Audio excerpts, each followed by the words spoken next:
Hi everybody, Nathan Ronen, CFA here with another update for you. This is about a question that I get very often. It's a little bit more like sort of what I consider a career counseling question. It's a good one, and I'd like to give it an answer. And it is usually about, hey Nathan, I'm considering the CFA, and I'm also considering the CPA or the ACCA designations, and I wanted your opinion, which one should I do? Okay. If you're interested in continuing to receive our updates, my updates, chalk and board updates, please press the subscribe button and the confirmation button now so that you can continue to receive these as I put them out every week or every other week, or sometimes even more often. Well, Nathan, help me out here. I'm considering the CFA program. I heard it's very rigorous, but I'm also considering the CPA program, and I'm also considering the ACCA. The ACCA is also a accounting designation, but it's more on a global basis. It's like non-US GAAP. But in any case, not focusing on what these designations do, how do you answer a question like that? I do understand why people have questions, but this is not a very easy question to answer. And the reason why it's not an easy question to answer is it's just like if you were to go up to somebody and say, hey, should I be a fireman or should I be a policeman? Somebody would look and say, well, what are you interested in? That's exactly what I would say to you with regard to the CPA versus the CFA or the ACCA versus the CFA. What are you looking to do? Because they're completely different designations. They're completely different fields. Yes, they're related, but in some way, but they're very different in terms of the kind of person you need to be, the strengths and the weaknesses that you have to have in all of those different kinds of fields. Another one I get is also CFP, the Chartered Financial Planner. Should I be a CFP or a CFA? Same answer. What do you want to do with your life? What would you like to be when you grow up?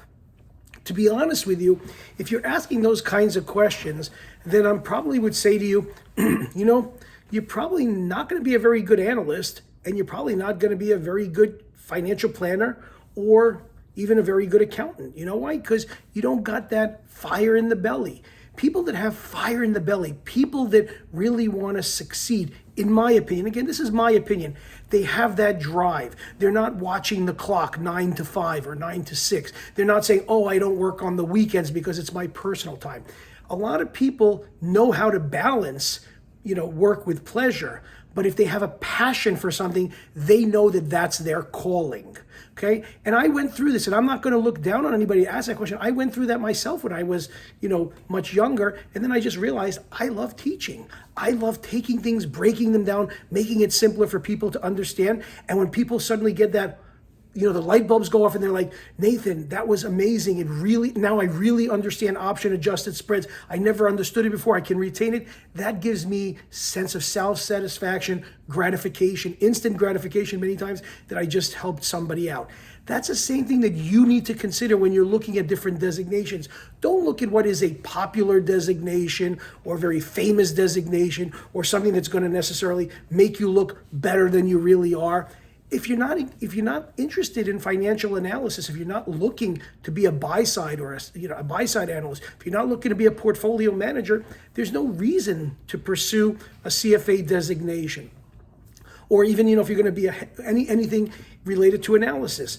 On the other hand, if you're not interested in accounting, you're not going to be a very good accountant. You're not going to make money for your clients or save them money. You're not going to be very helpful to them, and you're probably going to go from one client to another client, burning them out as they realize that you don't add much value. So you need to consider this a lot when you're thinking about careers. What do I really like to do? When I wake up in the morning and I open up the news, what do I like to look at? What kinds of things interest? And I don't mean the comics, but what is it that you really like to look at? What stimulates you? Is it really something in finance? Is it really something in accounting? Is it something in helping people to take their wealth and manage it and create a plan for them as individuals or families or institutions?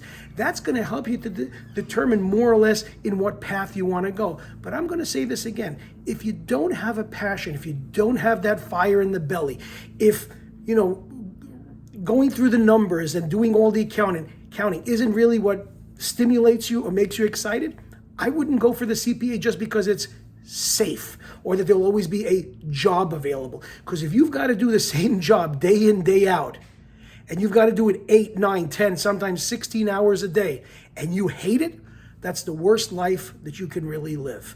And I would never recommend that even to my worst enemy, okay, to do something like that. So find something that you have a passion for. If it's analysis, if you're looking to be a portfolio manager, you want to be a better analyst, you want to be able to analyze financial statements, you want to hone your analytical skills, you see yourself in the financial services industry, maybe the CFA is appropriate for you. If you want to be more of a financial advisor, you want to be able to do planning for people in terms of how to spread their wealth and allocate their funds and, save for retirement, maybe a financial planner is a better idea. If you want to be an accountant and you want to balance the books for companies and you want to meet with clients and you want to help them to make all kinds of accounting strategies or potential tax strategies, then maybe the CPA or the ACCA is the better designation for you. Don't pursue a designation simply because of the letters after your name. You're not going to be good at that field. Nobody's going to care. And actually, the more designations, and I've said this before, the more designations you have after your name, people are just going to look at you and think you're expensive, okay? And that you are just a good test taker. You got to make sure that the designations that you pursue really pursue the kind of career that you want and that you have a passion for that career. And if you don't have a passion for that career, don't pursue it, because in the long run, you're probably not going to be that good at it, and you're not going to make a lot of money, and you're not going to be the top in your field. Choose something that you truly like and is your calling, and the money will come later. That's the best advice I could give in terms of, hey, should I pursue that CPA, CFA, CFP, ACCA? Pursue it if you really want to, but understand that just because you get the designation doesn't guarantee you a fortune or a treasure of money down the road, okay? That is going to come from passion and from doing the right things that you really enjoy and that you have a passion for, and sometimes a lot of luck. Okay, so good luck to you in your choice of accreditations and careers. And if you have any questions, reach out to me. You can reach out to me on chalkandboard.org. That's CHALK, chalk and AND, board, BOARD. That's all one word, chalkandboard.org. Good luck in your career path, whichever way it goes.